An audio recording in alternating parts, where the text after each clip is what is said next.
Think about those old buildings you pass every day. Mm-hmm. They stand there solid and silent, but imagine the weight of history inside them. Yeah. Generations of stories, big moments, small ones. Exactly. Well, All somehow imprinted on the place. Today, we're going to peel back some of those layers. We're really going to explore the fascinating history packed into one specific structure. we've got a really compelling puzzle today. It's the story of the Franciscan church, the one inside the Arad fortress. Right. And we've pieced it together from, historical documents, academic works, even a doctoral thesis. It's like having a bunch of snapshots from different times. And our job is to bring them into focus. That's the plan. Yeah, this deep dive is all about understanding where this church came from, why it mattered, in the fortress, in the whole region, and how it changed over the centuries. We want to get beyond just the dates and facts. Right, really grasp its part in the bigger story. Okay. So, let's start with the religious order behind it all, Mm-hmm. the Franciscans. Okay. The Franciscan order, the Ordo Fratrum Minorum, they started with this really strong focus on poverty, teaching the poor, caring for the sick. And converting heretics, as they saw it back then. Right. And it's worth knowing there were different branches: minorites, Capuchins, Franciscan tertiaries, and the poor clerics for women. What's amazing is how fast they grew and the influence they had. I mean, big names like St. Anthony of Padua, even Dante Alighieri had links to them. Oh, definitely. Their appeal was huge. By the time Francis of Assisi died, there were already thousands of them. Wow. And by the 14th century, you see their influence in massive projects like the Basilica of St. Francis of Assisi. Okay, so bringing it closer to our focus. Right. They reached Transylvania in the 13th century and then into the Banat region in the 14th, coming up from the south. Mm-hmm. And interestingly, they were pretty tough, used to difficult situations, even experienced with Ottoman rule. So they weren't easily put off. Sounds like that resilience was key for their spread. Yeah. And they were seen as a positive force for Catholicism in the Banat. The sources suggest that, yeah, Right. a positive impact.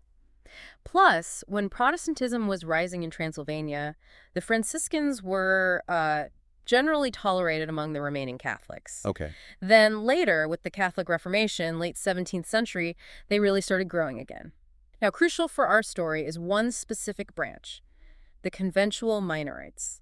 Also known as Minorites or Brown Franciscans. Exactly. And they had this distinct view. They insisted their convents had the right to own property. Ah, okay. Yep. That seems like maybe a small detail, but it had big consequences, didn't it? Absolutely. Because they believed in property rights, they could actually establish monasteries. Which brings us right to Arad, or specifically Radin nearby. Precisely. Setting up these monasteries, like the one in Radna, was a direct result of that belief. And then you see the Arad province formally established in 1703. Right, setting the stage. Setting the stage for our church in the fortress. Okay, so the Franciscans are in the region. Now, how did the church itself come about? There was a monk, Camillus Huflet. That's the one. Father Camillus Huflich. He came to Arad in 1702, invited by local Catholics, and built a chapel and a house. But that didn't last long. No, sadly. It was destroyed during Rakoczy's War of National Liberation. A tough start. But they rebuilt, didn't they? They did. A new church went up, used until 1751. This one was dedicated to St. Anthony of Padua, a really big saint for the Franciscans. And the tower came later. Yeah, much later, 1821. Something about building laws back then. But this church was significant. Emperor Joseph II visited, bishops held services there. Wow, you can just picture it. Now, this church, Mm, it was eventually torn down, but not for the fortress church we're focusing on today, right? Yeah. There's another Minorite church in Arad's center. correct. In 1902, that earlier church was demolished to make way for the Minorite church that's still standing in central Arad today. Okay, so that's a separate story, but it shows the Minorites were still active. Very active. And we should remember their role in education too. German and Hungarian schools, eventually a high school.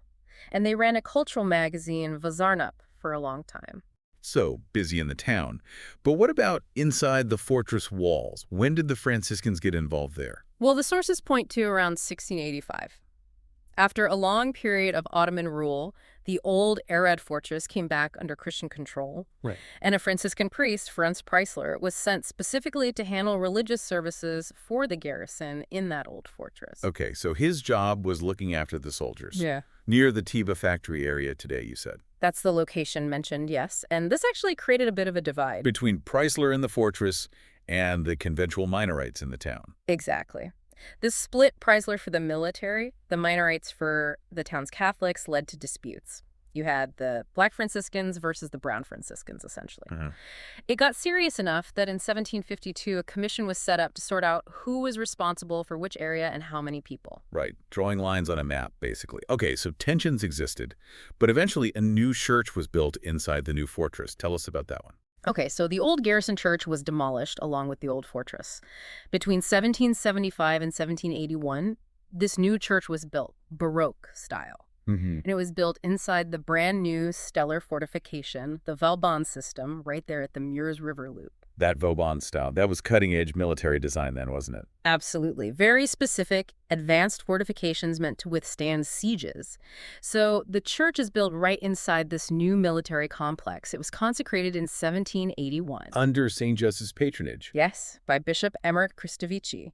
And the sources say a huge number of people turned out for the consecration. Thousands, apparently. Which tells you something about Arad's population then. It really does. You had Romanians, Hungarians, Germans, Serbs, Jews all living there, joining the monks for this big event. 11 monks were serving the church and monastery initially. And there's this fascinating architectural link you mentioned. Yes, to the pilgrimage church in Maria Radna, built around the same time, 1756, 1782. The similarity is strong, suggesting maybe the same architects, same builders.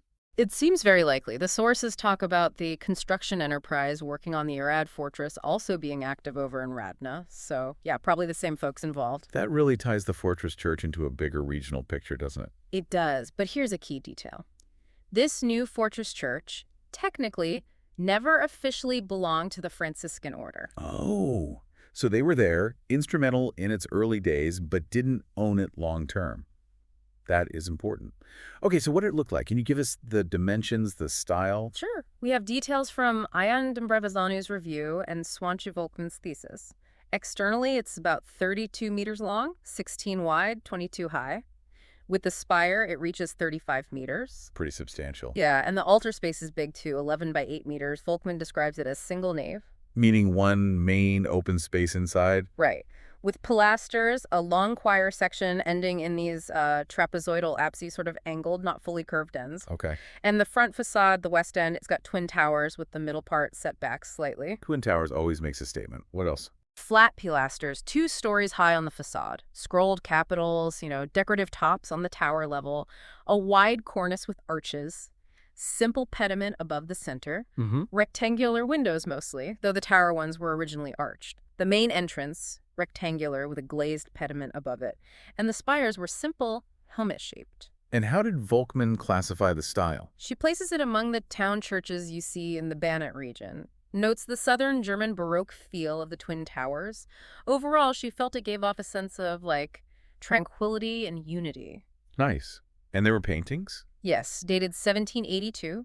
The main altar and 4 side altars had paintings signed, J. Cimbolenti Pinxit, 1782. So a well-designed, significant building. Now, what about life inside the fortress for the monks? Beyond the church building itself must have been a bit unusual. It really must have. Our best window into this comes from an 1807 document, a declaration by Baron de Vogüé. It talks about the annexed household, the monastery linked to the fortress. And it mentions a garden. Yes, a vegetable garden for the monks. A key food source. The document details how it was managed, land swaps, how it fit in or sometimes didn't with military life. A vegetable garden inside a fortress. It's quite an image. Sounds like land use was a constant negotiation. It seems so. The documents mention land being used for military buildings, even gardens for officers, partly justified as air purification during lean times. Air purification. Interesting excuse. Isn't it? We see names of garden caretakers, military doctors linked to the garden, even a colonel cultivating parts of it between 1796 and 1800. So direct interaction. Definitely. And sometimes conflict. There's a point where some plots were turned into pasture in 1798. For cattle. Yeah, which caused a row with the garrison commander. He eventually put a stop to cattle grazing inside the fortress walls in 1800. So the garden was this shared space, sometimes a point of friction. Seems like it. The declaration also mentions this custom. When captains changed command, the outgoing one would hand over the garden harvest to the incoming one. Huh. Like passing the torch, but with vegetables. Pretty much. Later, plots were given to artillery crews and others to grow their own vegetables, potatoes. An 1806 statement talks about this land management being good for everyone and for the air quality again. They really liked that air quality angle. They did. We even know there was a simple hut for the gardener in 1803, made of braided branches. And much later, in 1913, someone described the garden as well-kept, fruit trees, seedlings for officers. It paints a picture, doesn't it? Monks tending vegetables amidst military routine. And you mentioned military churches weren't totally unique. No, there are others around Central Europe, but this provides a great specific example. Okay, let's shift gears to a really turbulent time, the Revolution of 1848-1849. What happened to the church then? Well, in 1849, Hungarian revolutionary troops under General Demjanich seized the fortress. Right. Before that happened, priests who wanted to leave were apparently allowed to withdraw freely. We also have this inventory, August 1849, listing silver items from the church handed over to the Revolutionary Army. What kind of thing? A silver bell holder, crucifix, cups, stuff like that. The chaplain at the time, Alahos Magari, hoped to get it back eventually. So the church lost valuables. Now, what about the monks themselves? During that really intense period, the imprisonment of the generals, the executions, you'd think they'd be involved, offering spiritual support. It's what you'd logically expect, wouldn't you? But surprisingly, the sources we have, they just don't show that. Really? Yeah. The monastery was turned into a military hospital for the wounded. But there's this striking lack of information about Franciscans providing any spiritual services to the prisoners or those condemned to die. That's unexpected, especially given how central that event is in Hungarian history Yeah. and the detailed accounts that exist. Exactly. Rich accounts exist, but the Franciscans within the fortress seem almost absent from that specific narrative. The church itself barely shows up in drawings made by prisoners. There's one exception. Major Kovash made a drawing in 1854 that includes it. But think about this. When the 13 generals were executed, there was apparently only one monk left inside the fortress monastery, Edouard Marchot. Just one. Just one. And it was the imperial general, Hauiger, who had to appeal to the town's Minorite order to send priests in to minister to the condemned men. Wow. So the military had to actively request priests from outside the fortress for the executions happening inside. That really suggests the Franciscan presence inside the fortress itself had significantly diminished by then. It certainly seems that way, a real disconnect. So what happened after the revolution? The fortress became a prison? Yeah, for officers condemned for their role in the uprising, Emperor Franz Joseph visited twice, 1852 and 1854, and granted pardons, but again, zero mention of monks being involved. And the monastery. Probably empty for a while. Some Franciscans did come back later, but the numbers just kept dropping. Until? Until 1861. The last 4 monks left the fortress monastery. It was officially dissolved the next year, 1862. And the church's belongings. Most of the inventory apparently ended up in Budapest. So that was the end of the Franciscan chapter within the fortress. What happened to the building after they left? The whole complex, church and monastery, was sold to the state. It's a new purpose, military hospital. Right. Later on, during the Austro-Hungarian period, it was used as barracks for the Czechoslovak army, sometimes open to the public, though. And during World War I? It became an internment site. Bosnian and Serbian prisoners were held there. Conditions were awful, overcrowded, unsanitary. Epidemics broke out. Many died. Tragic. Yeah. There were public collections trying to raise aid for them. Such a dramatic shift from worship to hospital to barracks to prison camp. The building saw so much change. And it didn't stop there. Not at all. End of WWI, the Romanian army occupied it briefly. French colonial troops were also there and apparently took some church vestments. The Arad Garrison Hospital was founded, then disbanded, then reestablished. And then, in 1921, another major change. What was that? An initiative by Romanian intellectuals, supported by the military bishop Dr. Ioan Stoica, to convert the old Franciscan church into a Romanian Orthodox church. Another religious transformation. Well, exactly. They got support from the Red Cross, a General Anton Ivanovich. Work started in 1923. It's amazing how this one building reflects the huge shifts happening across the region, isn't it? It really is a mirror. So they converted it to Orthodox. What happened to the original Catholic features? The paintings. New paintings were done by Dmitry Kabadiv, gilded furniture by a sculptor named Busiak, but, and this is pretty remarkable, 5 paintings from the Franciscan era were kept. Which ones? St. Francis, the Crucifixion, St. Anthony, St. Teresa, and the Holy Family. That's great they were preserved. It is. So the Romanian Orthodox Military Church was consecrated in 1928. And guess what the feast day was? Let me guess. St. Anthony. St. Anthony, keeping that connection alive. Interesting. But the building's journey still wasn't over, was it? Yeah. WWII, the post-war era. Nope. WWRI, it became a military hospital again. Then, after the war, Soviet troops occupied the fortress until 1958. And what did they use the church for? Dormitories, a stable, a driving school, even an ammunition depot at one point. The stable. Oh, dear. Yeah. And somewhere along the line, the organ disappeared. That's such a shame. It is. Yeah. After the Soviets left, the Romanian army took over and used it as a military laundry. From altar to laundry, what a history. And since 1989. Sadly, it's fallen into disrepair. The old church and monastery, windows partially bricked up, plants growing on the roof. It's still officially a military objective. Such a sad state for a building with that much history. Is there any hope for it? Well, the experts say its restoration really depends on getting the whole Arad fortress complex back into civilian use, making it accessible. Right. There have been efforts, concerts and events held nearby to highlight its importance. Because it is important. Absolutely. The consensus view is clear. The Franciscan church in the citadel of Arad is the most precious Baroque monument left in Arad today. So quite a journey we've traced. From an 18th century Franciscan church inside a state-of-the-art fortress Through being a hospital, barracks, Orthodox church, Soviet depot. to its current state of neglect, but holding so much history. And for me, a few things really jump out, those aha moments. Like what? Well, that direct architectural link to Maria Radna, that's fascinating. Yeah, it really connects it to a wider context. And just getting that glimpse into the monks' daily lives through the garden records, that felt very real. The human side of monastic life within a military zone.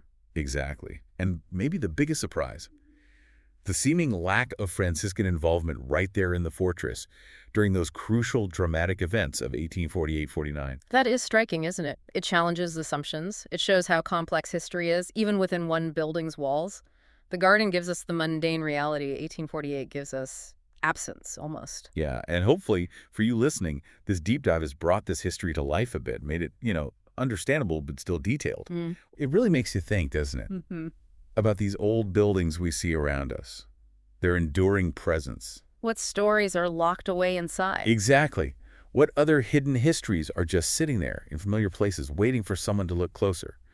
Something to think about.